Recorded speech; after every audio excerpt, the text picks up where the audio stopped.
Hello students, आप सभी का स्वागत है राजकीय महाविद्यालय चौमेला के यूट्यूब चैनल पर। मैं विवेक शर्मा, सहायक आचार्य समाजशास्त्र। आज हम बीए तृतीय वर्ष समाजशास्त्र के टॉपिक निर्देशन को आगे बढ़ाएंगे। पिछले वीडियो में हमने निर्देशन का अर्थ और उसकी विशेषताओं पर, एक अच्छी निर्देशन की क्या विशेषताएं होती हैं, उसके आधार क्या होते हैं, इस पर चर्चा की थी। आज के वीडियो में हम निर्देशन चुनाव प्रणाली या उसकी विधि को जानेंगे और निर्देशन प्रणाली के गुण दोषों पर भी चर्चा करेंगे। तो चलिए शुरू करते हैं। निर्देशन प्रणाली, निर्देशन चुनाव की क्या प्रक्रिया रहती है, क्या प्रणाली होती है, उस पर हम आज चर्चा करेंगे।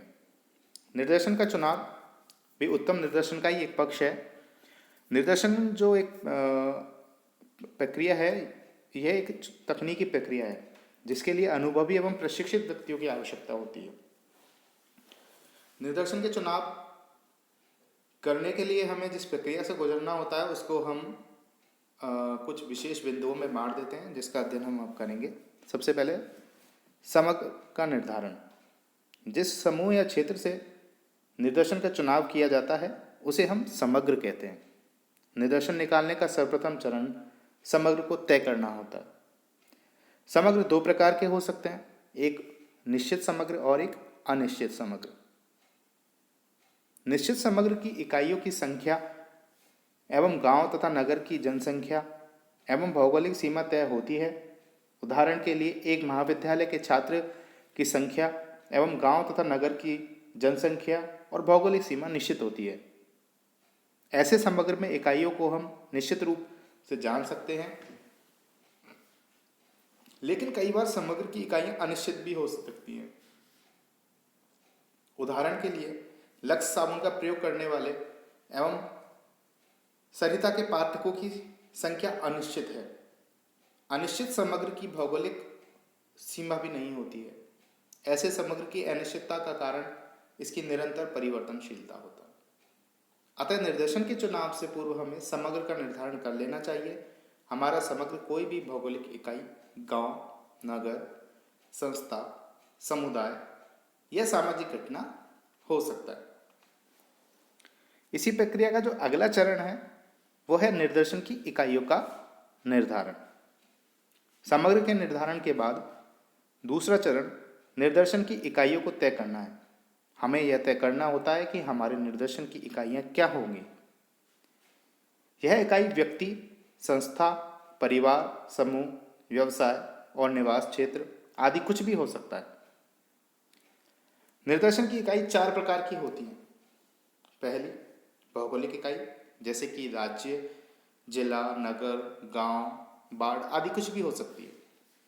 भवन संबंधी इकाई, जैसे मकान, फ्लैट, कमरा, क्वार्टर आदि। समूह संबंधी इकाई, जैसे कि परिवार, स्कूल, क्लब, चर्च, समिति आदि कुछ भी इसमें हो सकता है। व्यक्तिगत इकाई, जैसे व्यक्ति, स्त्री, पुरुष, श्रमिक, छात्र, अध्यापक एवं कृषक आदि। इकाई सदैव स्पष्ट, भ्रम रहित, निश्चित एवं विषय के अनुरूप होनी चाहिए, जो अध्ययनकर्ता को आसानी से उपलब्ध हो जाए। इस प्रक्रिया का अगला चरण होता है स्रोत सूची। वह सूची जिसमें समग्र की समस्त इकाइयों के नाम होते हैं स्रोत सूची कहलाती है। यह स्रोत सूची तैयार भी मिल सकती है और तैयार कराई भी जा सकती है। पार्टेन ने स्रोत सूची प्राप्त करने के कई ठिकानों का उल्लेख किया है, जैसे कि जनगणना रिपोर्ट, टेलीफोन डायरेक्टरी, वेतन वितरण सूची एवं करदाता, विद्यार्थियों, अध्यापकों, मकान मालिकों की सूची विभिन्न दफ्तरों से प्राप्त की जा सकती है।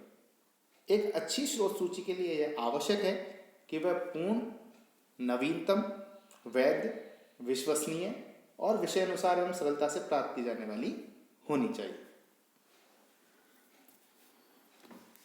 निर्देशन का आकार निर्धारण। निर्देशन प्रक्रिया का चौथा चरण निर्देशन के आकार का निर्धारण है। निर्देशन का आकार बहुत छोटा या बहुत बड़ा नहीं, वरन समग्र की संख्या एवं प्रकृति के अनुरूप उपयुक्त होना चाहिए।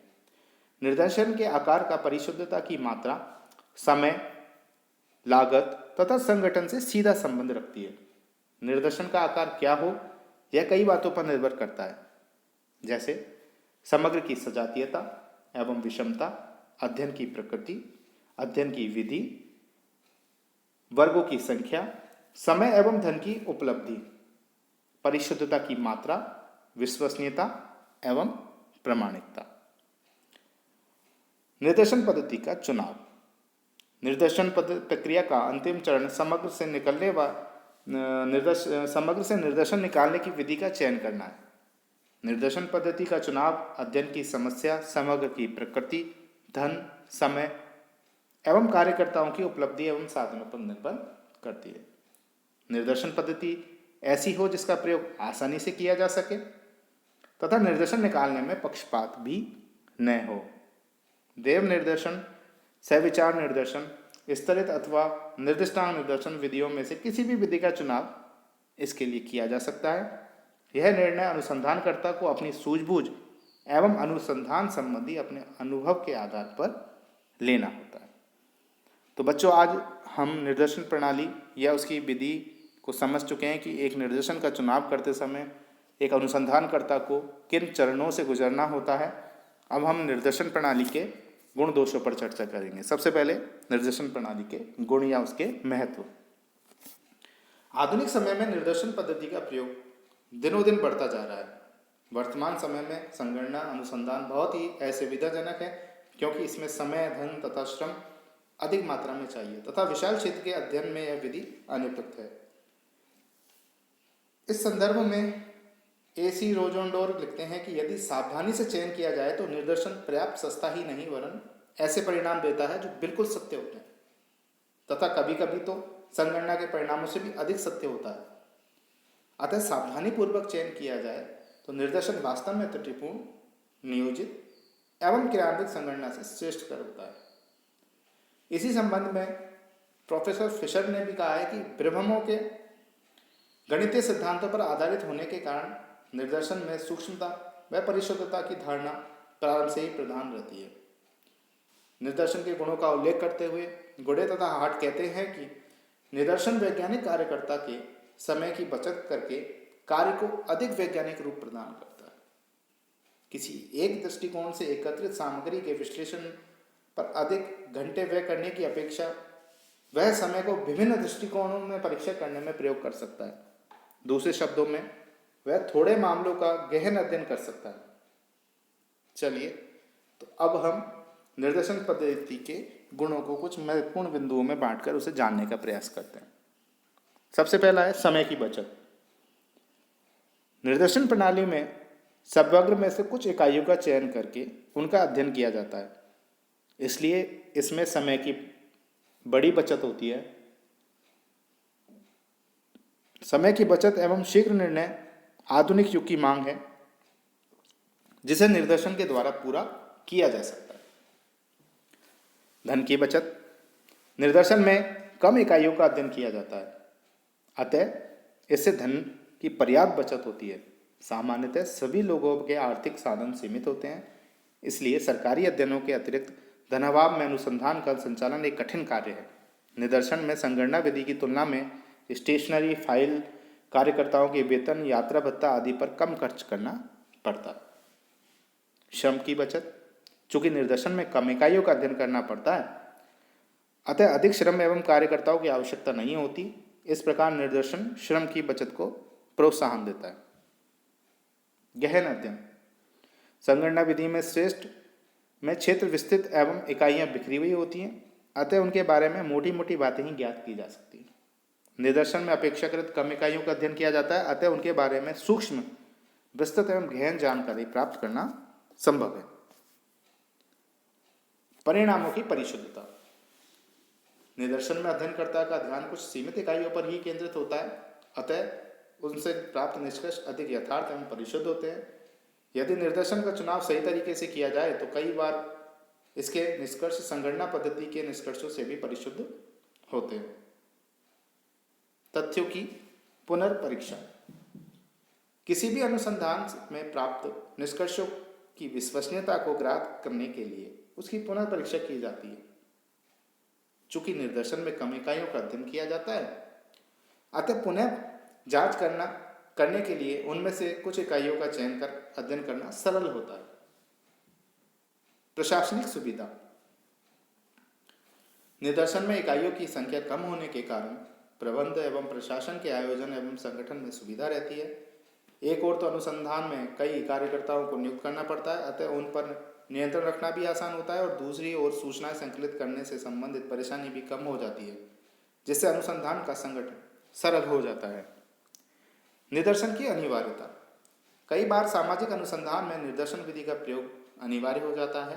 उदाहरण के लिए, जब भौगोलिक दृष्टि से क्षेत्र बहुत दूर दूर तक फैले हों, क्षेत्र में इकाइयों की संख्या बहुत अधिक हो, प्रत्येक इकाई से संपर्क करना असंभव हो तथा समग्र का पता लगाना कठिन हो, तो ऐसी स्थिति में अध्ययन के लिए निर्देशन पद्धति ही एकमात्र पद्धति रह जाती है, जो अध्ययन को सफल बना सकती है।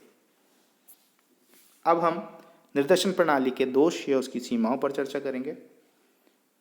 निर्देशन प्रणाली के जहाँ कई गुण, लाभ और उपयोग हैं, वहीं यह दोषों से भी मुक्त नहीं है। इसमें जो दोष या सीमाएं हैं उसको हम निम्नलिखित बिंदुओं के माध्यम से समझने का प्रयास करेंगे।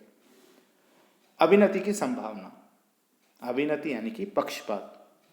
निर्देशन विधि का सबसे बड़ा दोष यह है कि इसमें पक्षपात की संभावना बनी रहती है। ऐसी स्थिति में निर्देशन प्रतिनिधित्वपूर्ण नहीं रह सकता है। निर्देशन का चुनाव करते समय किसी न किसी रूप में अध्ययनकर्ता का प्रभाव एवं पक्षपात आ ही जाता है।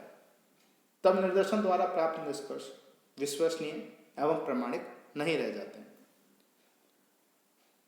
प्रतिनिधित्वपूर्ण निर्देशन के चुनाव में कठिनाई। निर्देशन तभी उपयुक्त होता है जब वह समग्र का प्रतिनिधित्व करे, किंतु प्रतिनिधित्वपूर्ण निर्देशन का चयन स्वयं एक कठिनाई है। जब क्षेत्र में अनेक विविधताएं हों और अनुसंधान का विषय जटिल हो, तब तो प्रतिनिधित्वपूर्ण निर्देशन का चुनाव और भी अधिक कठिन हो जाता है। विशेष ज्ञान की आवश्यकता। चूंकि निर्देशन का चयन करना एक तकनीकी प्रक्रिया है, अतः प्रत्येक व्यक्ति से यह अपेक्षा नहीं की जा सकती कि वह उत्तम निर्देशन का चयन कर पाएगा। इसके लिए अध्ययनकर्ता का प्रशिक्षित एवं अनुभवी होना आवश्यक है। निर्देशन निकालने के लिए पर्याप्त सूझबूझ, अंतर्दृष्टि, निर्देशन के सिद्धांतों, उसकी कमियों एवं सीमाओं का ज्ञान होना आवश्यक है। इनके अभाव में अनुसंधानकर्ता भयंकर त्रुटियां कर सकता है।